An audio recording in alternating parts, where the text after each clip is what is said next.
Okay, welcome to the deep dive. Today, we're really digging into your source material. We've got this specific excerpt here. It's labeled day14.mp3, Hmm. and its focus, well, it's zeroing in on something that, let's be honest, trips up pretty much everyone learning English at some point. Those, really common grammar mistakes. Oh, absolutely. That's a challenge I think almost every learner recognizes. You put a sentence together, it feels right, maybe, Mm-hmm. and then, perhaps you get a bit of a confused look or someone gently corrects you. Yeah, or you just have that little voice in your head asking, wait, was that right? Did I use the right word there? Is the sentence structure okay? That kind of uncertainty. Exactly that feeling, like hitting a little speed bump when you're just trying to get your thoughts across smoothly. Totally. So our mission for this deep dive is to properly unpack this source, this Day 14 audio. We're going to pull out what it sees as the most important insights about these errors people make all the time. And crucially, we'll explore the straightforward ways the source suggests you can actually work on fixing them. Simple strategies. Right. The big goal here, taking our cue from your material, is really to help you sound, well, more natural and definitely more confident when you're speaking English. And we should absolutely say this right up front. Mm. Just like the source mentions making grammar mistakes, it's completely normal. It's just part of learning any language. Oh, sure. It happens to everyone on this path. And honestly, even native speakers slip up sometimes, particularly, when just chatting casually. No kidding, I know I do. So the vibe here isn't about chasing some impossible idea of immediate perfection. It's more about um, progress, right? Awareness, having practical tools. Precisely. Think of this deep dive as using your source material like a map, highlighting the specific areas it identifies as common tricky spots. Okay. Once you can start spotting these patterns in your own speaking, and once you grasp the simple rules the source explains, then you've got the power to consciously work on them, to really refine how you communicate. So let's start with that feeling the source talks about, the universal challenge of just dealing with grammar mistakes. Mhm. You know that moment, right? You're mid-conversation, thoughts are racing a bit, and you just hesitate. Hmm.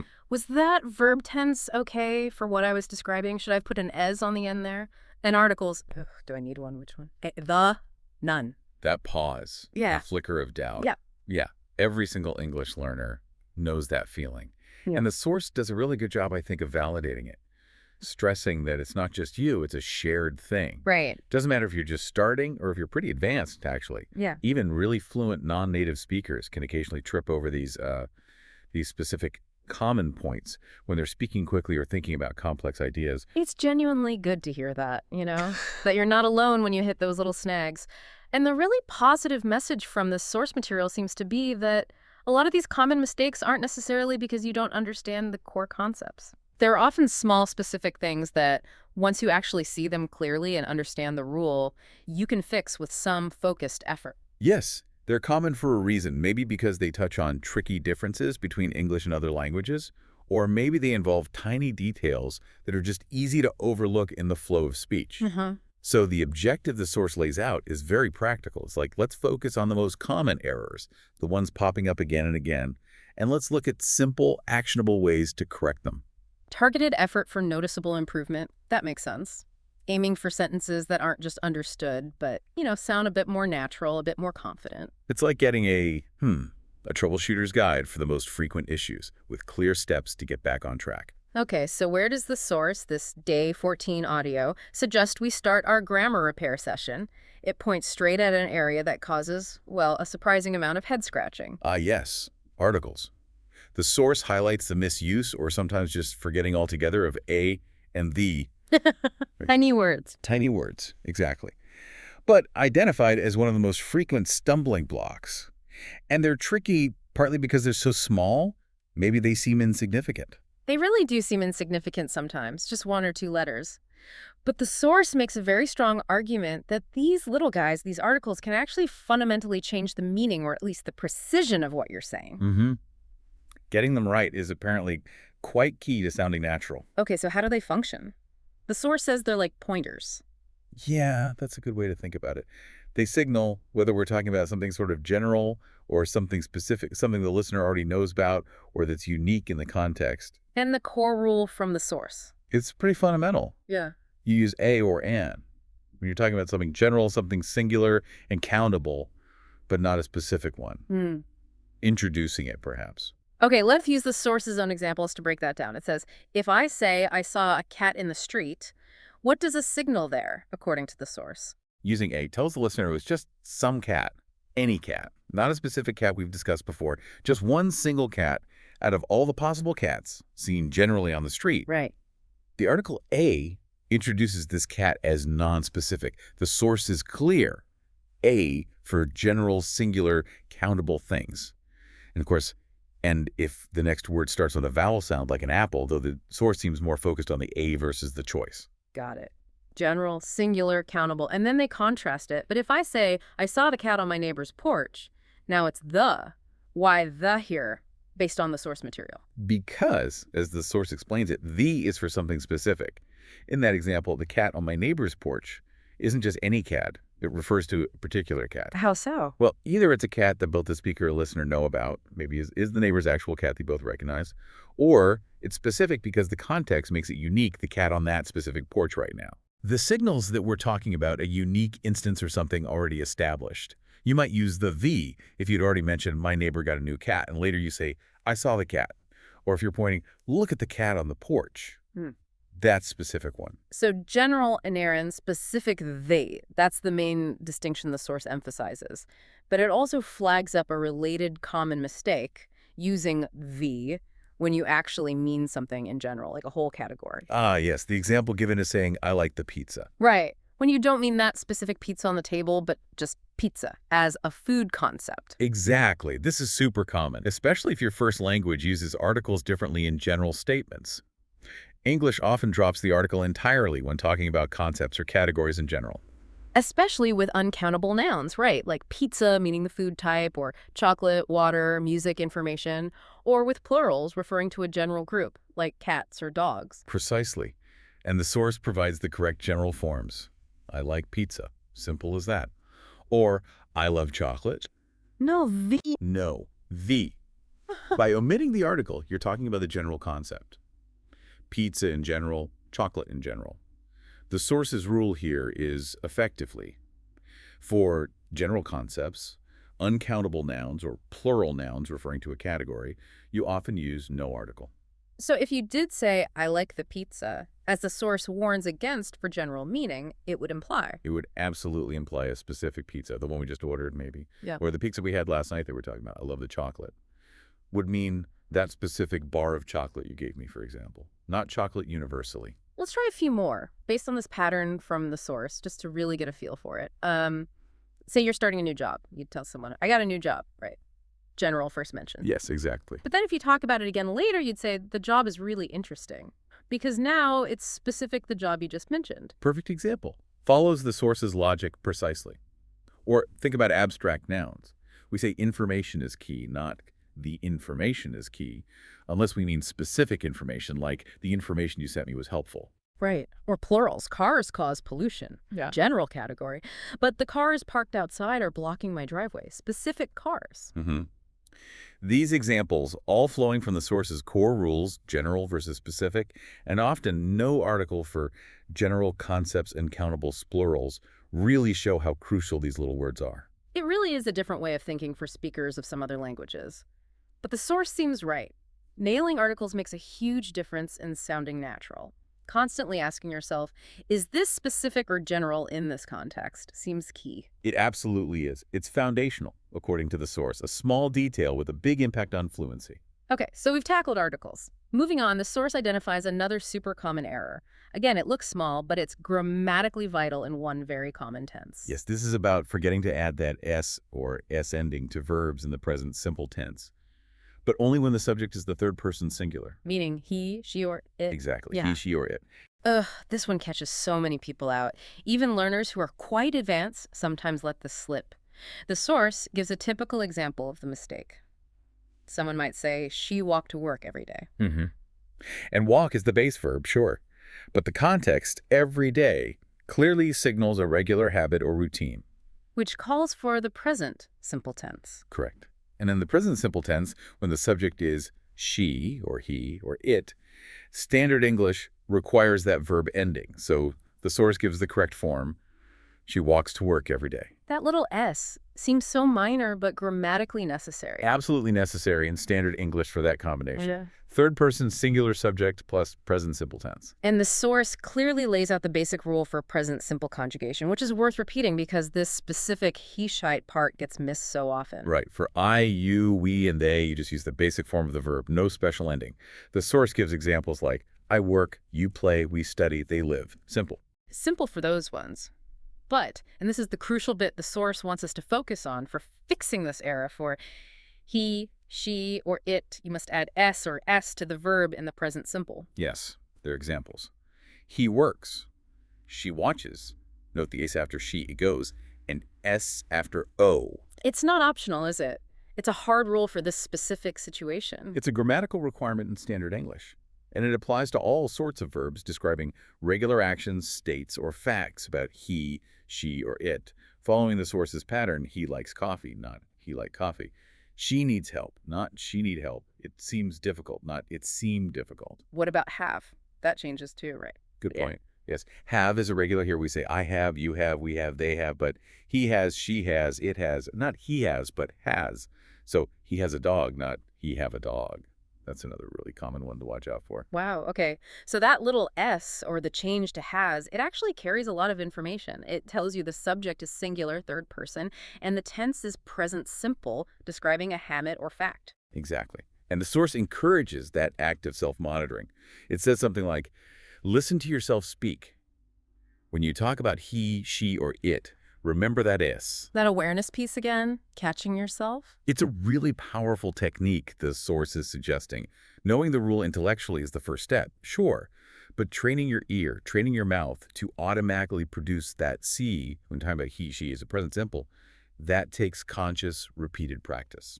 And why is this mistake so persistent, do you think, even for people who know the rule? Well, the source doesn't explicitly say, but often it's because, in the heat of the moment, speaking quickly, it's easy to just revert to the base form of the verb, especially if your native language doesn't mark the third person singular in the same way. Yeah. So it just doesn't feel natural yet. So it needs deliberate focus. Actively thinking.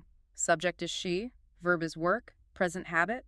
Okay, works. Yes, that kind of internal checklist, especially when practicing, helps build the habit until it becomes more automatic. It's key for sounding more standard and accurate.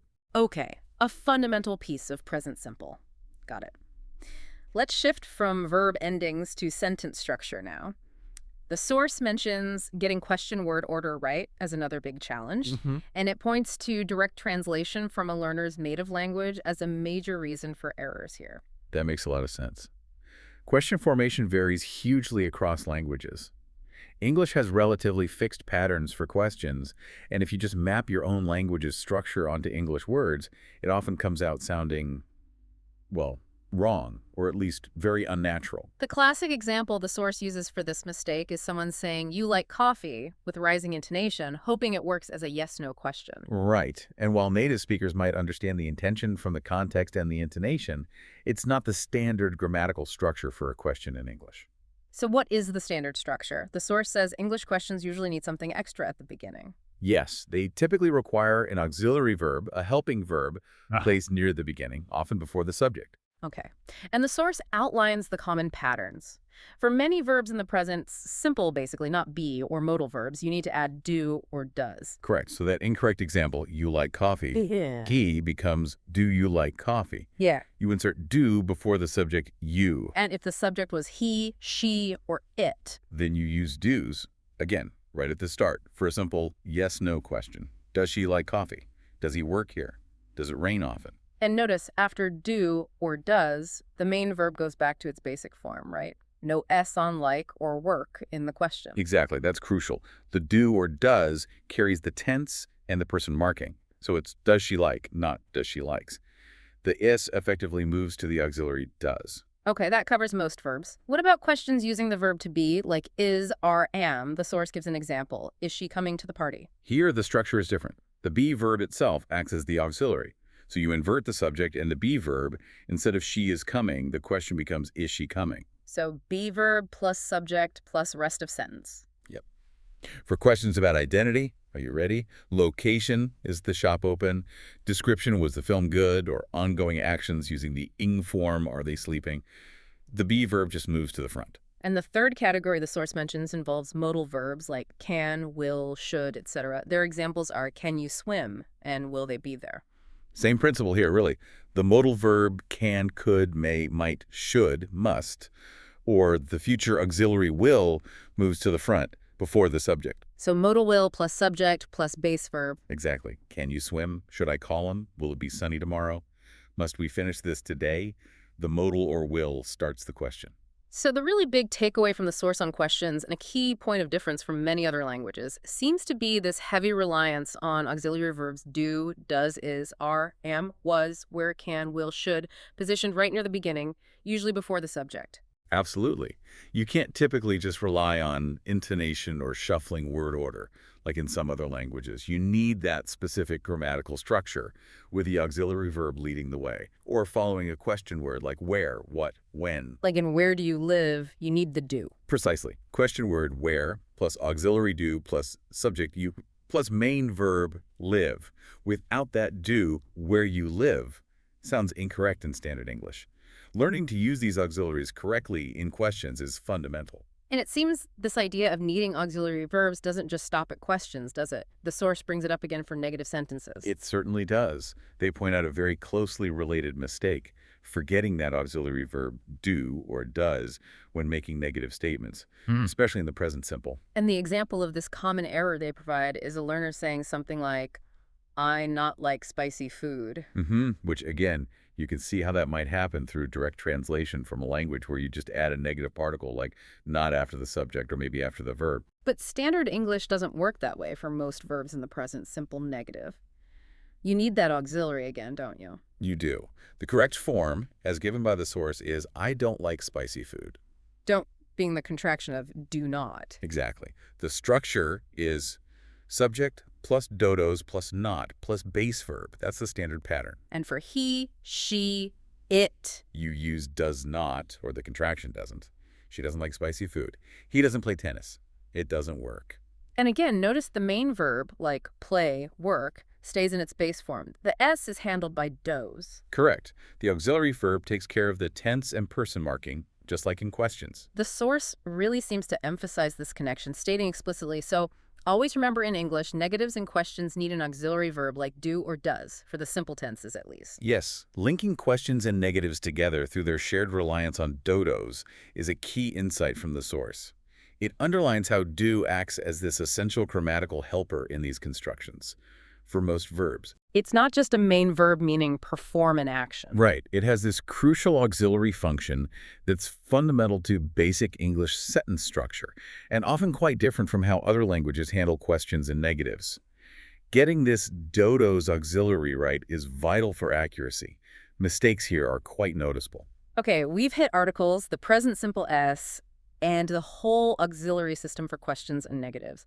Now, the source moves into what it calls a classic mistake, and maybe one that feels like a slightly bigger conceptual jump for learners, mixing up the past simple and the present perfect tenses. Ah, yes, this is definitely a perennial tricky area because both tenses often talk about things that happened in the past, right?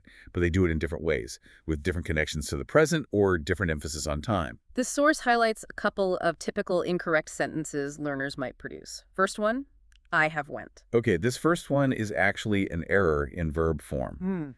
The present perfect tense needs the auxiliary have, or has, plus the past participle of the main verb. Not the past simple form. Correct. For an irregular verb like go, the forms are base go, past simple went, and past participle gone. So have went mixes the auxiliary have with the past simple form went. That's incorrect. The correct present perfect form should be I have gone, using the past participle gone. Same issue with other irregulars. People might mistakenly say I have saw instead of I have seen, or she has ate instead of she has eaten. You need that third form, the past participle, after have or has. Okay, so that's one type of error, using the wrong verb part. But the source's other example gets more into the usage of the tense itself. I have seen him yesterday. And this mistake illustrates the core distinction the source really wants to clarify between past simple and present perfect. Have seen is the correct form of the present perfect for see, but the problem is combining it with yesterday. Why is that wrong, according to the source? What's the key rule they give to tell these tenses apart? The source puts it quite clearly. Use past simple with specific times. And the flip side is, use present perfect when the time is not mentioned, or when it's indefinite or not the focus. Okay. The specific time marker is the key. So in that incorrect sentence, I have seen him yesterday, the word yesterday is a definite, specific point in past time. Exactly. And the source's rule says if you have that specific past time marker, you must use the past simple tense. Correct. Which means the right sentence is, I saw him yesterday, using saw, the simple past form of see. So anytime you specify exactly when something happened in the past, like last night, last week, in 2010, 2 days ago, when I was a child, you should generally use the past simple. That's the guidance from the source, yes. Yeah. I finished the project last Friday. They moved here 3 years ago. She called me this morning, assuming this morning is finish time for the speaker. All past simple because the time is nailed down. And the source offers that really handy tip, almost a rule of thumb. If you say a time word phrase like yesterday, last week, or in 2019, use past simple. That's a very practical takeaway from your source. It gives you a clear signal. See a specific past time phrase. Think past simple. And conversely, the source says, if there's no specific time mentioned, use present perfect. They use their examples again to show this.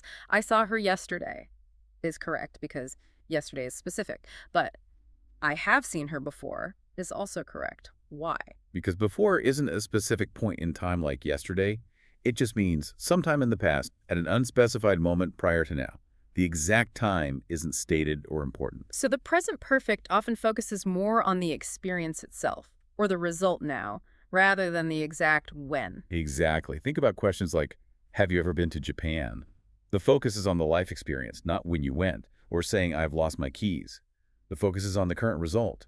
I don't have my keys now. The exact moment I lost them isn't the point. Maybe I don't even know when it happened. So the sources rule specific past time, past simple, unspecified or indefinite past time, present perfect. Seems like a really useful guideline for sorting these out in many situations. It really is. Yeah. Let's try a couple more contrasting pairs based on that logic. I read that book last month. Specific time, past simple. Versus, I have read that book.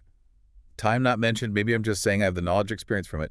Present perfect. Okay. Or they got married in June, specific time, past simple, versus they have been married for 10 years, focuses on the duration up to now, connects past to present, present perfect. That connection to the present, or the lack of a specific past time anchor, is often characteristic of the present perfect. The source's advice to look for those specific time words like yesterday, last week, ago, a specific date or year that's a very solid practical strategy derived from your material for navigating this often confusing choice. Have to definitely simplifies things. Focus on the time reference. If it's specific and finished, lean towards past simple. If not, consider present perfect. That seems to be the core message from the source on this point. Right.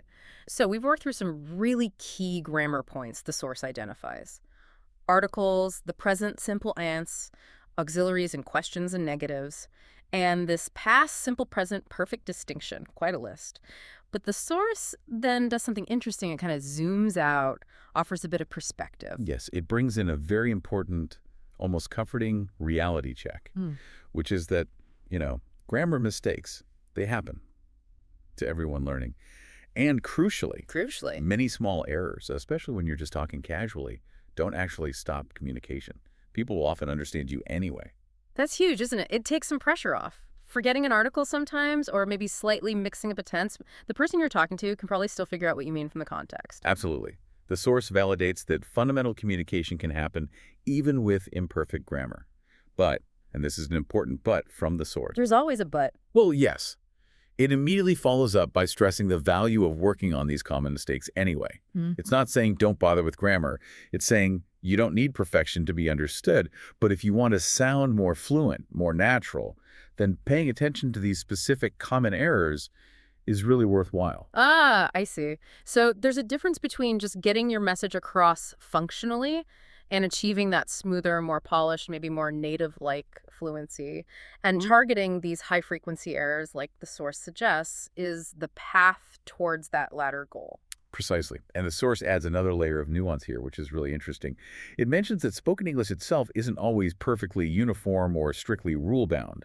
There can be flexibility especially in informal speech, and it can vary in different places. Right. This is where they bring in that slightly surprising example. They mention that in informal American English, you might actually hear someone say, "She don't like coffee." hmm Now, based on the standard grammar rule we just discussed, third person singular, she, present simple negative, the correct form is she doesn't like coffee, using does not.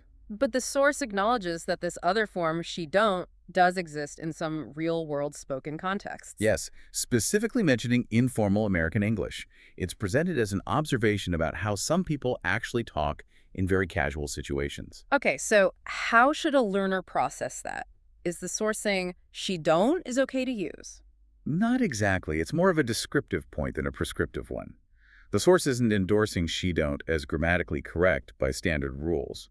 It's acknowledging that this variation exists in real-life spoken language. It shows that language isn't always neat and tidy, and usage can differ from textbook rules. So for someone learning standard English, aiming for fluency and maybe professional use, sticking to "she doesn't" is still the way to go. Generally, yes. That's the standard, widely accepted form. But being aware of variations like she don't is useful context. It helps you understand things you might hear, and it illustrates that difference between formal grammar and how language is sometimes used informally.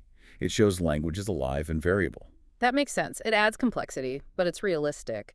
So the source seems to be balancing things. It points out the rules, shows common errors, encourages fixing them for fluency, but also acknowledges that communication happens anyway and real language has variations. Exactly. And the key takeaway advice the source offers, which kind of ties all this together, is really practical. Don't be afraid to make mistakes, but also listen carefully and correct yourself when you can. That sounds like really solid advice. Courage plus attention. It really does. It captures that essential mindset for improvement. Be brave enough to speak, even knowing you'll make errors. But also be attentive. Listen to yourself, listen to others, notice the patterns, and be willing to learn and adjust. It's not about fear, it's about active engagement. Speak, listen, notice, adjust, like Yeah. a cycle. Using actual communication as your practice ground and your source of feedback, rather than letting the fear of getting it wrong hold you back. Okay, so bringing all these insights from the deep dive into your source material together, the source itself proposes a very concrete challenge for you, the listener, to put this into practice. Yes, it breaks down into 3 simple steps. Step 1, just listen to yourself speak English today. No judgment, just try to be aware. Notice the articles you use, the verb endings, how you form questions. Step 2, pick one. Just one of the common mistakes we've discussed that you feel you might make. Don't try to fix everything at once. That's overwhelming. Maybe it's the S on Hischite verbs. Maybe it's remembering do for questions. Just pick one focus area. And step 3, actively practice saying sentences correctly, focusing on that one point. Say them out loud. Produce the correct form. So if you pick the S mistake, you might deliberately practice saying things like, my brother works downtown. She likes tea. It looks nice. Just repeating the correct pattern. Or if you picked articles, maybe practice contrasting I need a chair, any chair, with where's the chair? A specific one. That kind of focused vocal practice. Exactly. Making the correct form feel more familiar in your mouth and ears. And the source also adds a really nice reflective prompt. It asks you to think about a grammar mistake you used to make quite often, but that you've managed to fix now. What was that specific mistake? And, more importantly, how did you actually fix it? What strategy worked for you? Thinking about that past success, that process, can be really motivating, right? It reminds you that improvement is possible, and it might highlight techniques you can use again for the next challenge. Absolutely. Acknowledging your own progress is powerful. Wow. Okay, we've covered a lot of ground, all stemming from this Day 14 source file. We've systematically looked at those common pitfalls articles, the present simple S, question and negative structures with auxiliaries, the past simple versus present perfect distinction, all guided by the source's rules and examples. And woven throughout, we've heard the source's consistent message.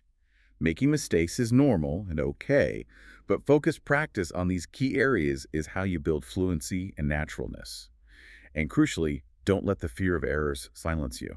For sure. And thinking about that last point where the source mentioned informal variations like she don't, it does leave us with a really interesting question to chew on, doesn't it? Something directly from the source's commentary. How does understanding both the standard rules and the fact that real language sometimes varies informally, How does that change how you approach learning and practicing English? Yeah, do you aim purely for the textbook standard? Or does knowing about the variations make you listen differently, or perhaps even adjust your own speech, depending on the situation? It's that constant negotiation between prescriptive correctness and descriptive reality. Fascinating thought. And your source material also gave a little teaser for what might be next in the sequence. It mentioned shifting focus towards how to tell stories in English, how to make your speech more engaging. Ah, that sounds like a great follow-on. Taking these grammar foundations and applying them to a more extended creative communication task like storytelling, using the tools we've discussed to build something more elaborate. Seems like a logical progression. So, we really hope this detailed deep dive into your source on common grammar mistakes has given you some clear targets and some simple, actionable strategies to work with. Keep up the practice, keep listening actively both to others and to yourself, and try to see every mistake not as a failure, but just as feedback, an opportunity to learn and get a little bit better each time. Well said. Thanks for joining us for this deep dive.